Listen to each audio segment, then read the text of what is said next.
চল আজকে মাঠে না খেলে বনে যাই ঘুরে আসি। আচ্ছা চল।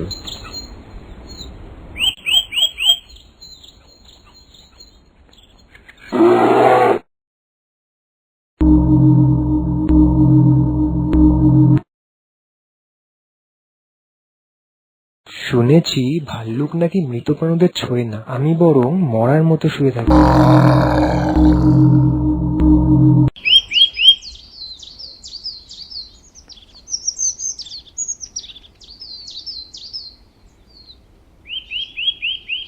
এই রাজু, ভাল্লুক তোর কানের কাছে কি বললো রে? ভাল্লুক আমাকে বলল, সত্যিকারের বন্ধু কখনো বিপদে ফেলে যায় না। ক্ষমা করে দে রে, কথা দিচ্ছি এরপরে কোনো বিপদে তোর ফেলে যাবো না। আরও গল্প দেখার জন্য আমার চ্যানেলটি সাবস্ক্রাইব করুন। গল্পটা ভালো লাগলে বন্ধুদের সঙ্গে শেয়ার করো আর আমাকে কমেন্ট বক্সে জানিও তোমাদের কেমন লাগলো।